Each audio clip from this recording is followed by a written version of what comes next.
masasabi natin kahit paano ay talagang marami nang natuto, no? Ay naging mapayapa ang assessment namin dahil ang naging total of fire incident na caused by firecracker and pyrotechnics ay umabot lamang sa 28, no? 28 po. At compared natin yan sa 2024 ay total of 39. So kahit paano po bumaba, no, from 2023 nga ay nasa 43. So 43, 39, so 28. So that's a good Good sign. sign na talagang marami na ang talagang tumutugon sa panawagan ng iwas paputok. Oo, ito po. So yan po, pero hindi pa rin na zero. Ang goal talaga namin sana ay masiro pero talagang it's very impossible to eradicate yung sunog dahil sa pyrotechnics and firecrackers. Yes po. Pero better pa rin po than last year and the previous year na data kasi nga 28 lang, though meron pa rin. Pero sir, saan pong area ito? Ito po ba Metro Manila lang o kasama na po yung buong bansa?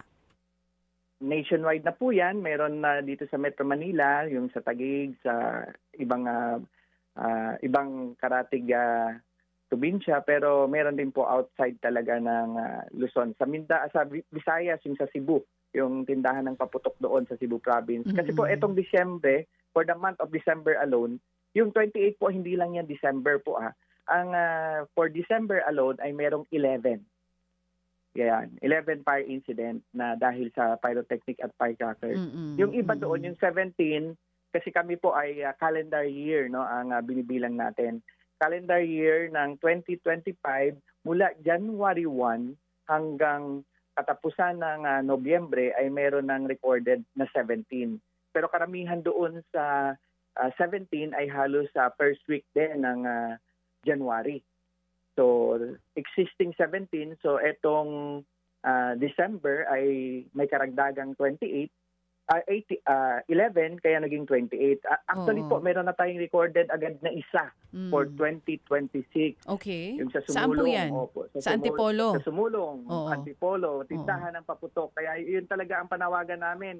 At yung proactive measures na ginawa kahit paano, na yung mga tindahan ng paputok ay dapat malayo sa mga kabahayan, talagang nag-comply. At yun po, nasunog, sumabog yung mga paputok doon pero wala namang naulat, nadadamay, na kabahayan o di kaya yung injury. Yes po. Ito pong mga nasunugan po na ito, bukod